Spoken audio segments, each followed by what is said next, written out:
My name Mary Armstrong. Interviewed in Houston, Texas. I'm 91 years old. You all has to excuse me if I don't talk so good, 'cause I've been feeling poorly for a spell and I ain't so young no more. Law me, when I think back what I used to do, now it's all I can do to hobble round a little. Why, Miss Olivia, my mistress, used to put a glass plumb full of water on my head and have me waltz round the room, and I'd dance so smooth like I don't spill nary drop. That was in St. Louis, where I was born.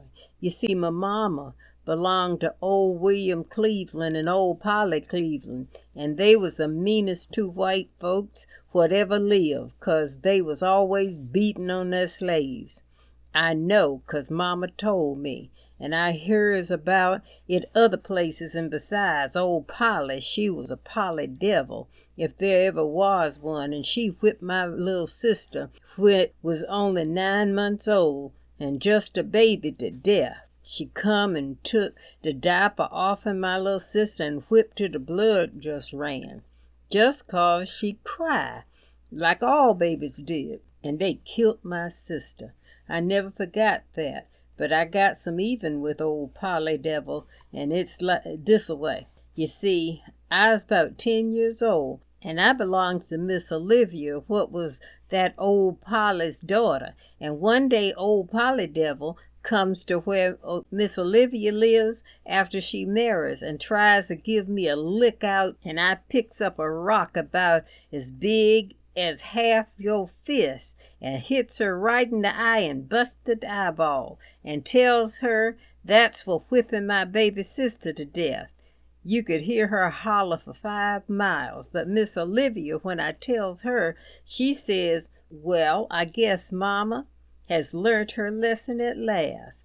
But that old Polly was mean, like her husband, old Cleveland, till she die, and I hopes they is burning in torment now. I don't remember about the start of things so much, 'cept what Miss Olivia and my mama, her name Miss Sylvie, tells me. 'Course it's powerful cold in winter times, and the farm was lots different from down here. They calls them plantations down here, but up at St. Louis they was just called farms. And that's what they were, 'cause we raises wheat and barley and rye and oats and corn and fruit. The houses was builded with brick and heavy wood too, 'cause it's cold up there, and we had to wear them warm clothes, and they wove on the place, and we worked at it in the evening. Old Cleveland takes a lot of his slaves what was in custom and brings them to Texas to sell. You know he won't supposed to do that, 'cause when you're in custom, that's 'cause he borrowed money on you, and you're not supposed to leave the place till he paid up. Of course, old Cleveland just tells the one he owes the money to you had run off or squirmed out some way. He was that mean. Mama says she was in one bunch and me another. Mama had been put before this with my papa, Sam Adams, but that makes no difference to old Cleveland. He's so mean he never would sell the man and the woman and the children the same one. He sell the man here and the woman there, and if they children, he'd sell them someplace else. Old Satan in torment couldn't be no meaner than what he and old Polly was to they slaves. He'd chain a nigger up to whip 'em and rub salt and pepper on 'em, like he said, to season 'em up. And when he'd sell a slave, he'd grease their mouth all up to make it look like they been fed good and they strong and healthy. Well, Mama says they hadn't no more'n got to Shreveport before some lawman caught old Cleveland and takes 'em all back to St. Louis. Then my little sister's born, the one old Polly Devil killed, and I was about 4 years old then. Miss Olivia takes a liking to me, and though her papa and mama so mean, she's kind to everyone, and they just love her. She marries to Mr. Will Adams, what was a fine man, and has about 5 farms and 500 slaves, and he buys me for her from old Cleveland and pays him $2,500 and gives him George Henry, a nigger, to boot. Lawsy, I's sure happy to be with Miss Olivia and away from old Cleveland and old Polly, 'cause they killed my little sister. We lives in St. Louis on Chinquil Hill, and I's house girl, and when the babies start to come, I nurses 'em and spins thread for cloths on the loom. I spin 6 cuts of thread a week, but I had plenty of time for myself, and that's where I learns to dance so good.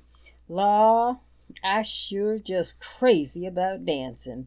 If I sittin' eatin' my victuals and hears a fiddle play, I gets up and dances. Mr. Will and Miss Olivia sure is good to me, and I never calls Mr. Will massa neither, but when they's company. I calls him Mr. Will, and round the house by ourselves I calls 'em Papa and Mammy, 'cause they raises me up from a little girl. I hears old Cleveland done took my mama to Texas again, but I couldn't do nothing, 'cause Miss Olivia wouldn't have much trunk with her folks. Once in a while old Polly comes over, but Miss Olivia tells her not to touch me or the others. Old Polly tries to buy me back from Miss Olivia, and if they had, they'd killed me sure. But Miss Olivia say I'd wade in blood as deep as hell before I'd let you have Mary. That just the very words she told 'em. Then I hears my papa is sold some place I don't know where. Course I didn't know him so well, just what Mama done told me, so that didn't worry me like Mama being took so far away. One day Mr. Will says, "Mary, you want to go to the river and see the boat race?" Law me, I never won't forget that. Where we live, it ain't far to the Mississippi River, and pretty soon here they come, the Natchez and the Eclipse, with smoke and fire just pouring out of they smokestack. The old captain of the Eclipse start putting in bacon meat in the boiler, and the grease just comes out a-blazing, and it beat the Natchez to pieces. I stays with Miss Olivia till 63, when Mr. Will set us all free. I was about 17 years old then and more. Away I'm going to find my mama. Mr. Will fixes me up 2 papers, one about a yard long and the other some shorter, but both has big gold seals, what he says is the seal of the state of Missouri. He gives me money and buys my fare ticket to Texas, and tells me that still is a slave time down there, and to put the papers in my bosom, but to do whatever the white folks tell me, even if they wants to sell me. But he says, before you gets off the block, just pull out the papers, but just hold 'em up to let folks see, and don't let 'em out of your hands. And when they sees them, they have to let you alone. Miss Olivia cry and carry on, and says be careful of myself, 'cause it sure is rough in Texas. She give me a big basket what had so much to eat in it I could hardly heft it, and another with clothes in it. They puts me in the back end of the boat, where the big old wheel what run the boat was, and I'm going to New Orleans, and the captain puts me on another boat, and I come to Galveston, and that captain put me on another boat, and I comes up this here Buffalo Bayou to Houston. I looks round Houston, but not long. It sure was a dumpy little place then, and I gets the stagecoach to Austin. It takes us 2 days to get there, and I thinks my back busted sure enough. It was such rough riding. Then I had trouble sure. A man asked me where I was going, and says to come along, and he takes me to Mr. Charlie Crosby. They takes me to the block what they sell slaves on. I gets right up like they tells me, 'cause I click what Mr. Will done told me to do, and they start bidding on me. And when they cried off, and this Mr. Crosby come up to get me, I just pulled out my papers and heft 'em up high, and when he sees 'em, he says, 'Let me see them.' But I says, 'You just look at 'em from up here.' He squinted up and said, 'This gal am free and has papers,' and tells me he a legislature man, and takes me and lets me stay with his slaves. He's a good man. He tells me there's a slave refugee camp in Wharton County, but I don't have no money left. But he pays me some for working, and when the war's over I starts to hunt Mama again, and finds her at the Wharton County near where Wharton is. Law me, talk about crying and singing and crying some more. We just done it. I stays with Mama till I gets married in 1871 to John Armstrong, and then we all comes to Houston. I gets me a job nursing for Dr. Rilliford, and was all through the yellow fever epidemic. I collect in 75 people died just like sheep with the rots. I seen folks with the yellow fever jump from their bed with death on 'em and grab other folks. The doctor saved lots of folks, white and black, 'cause he sweated out of 'em.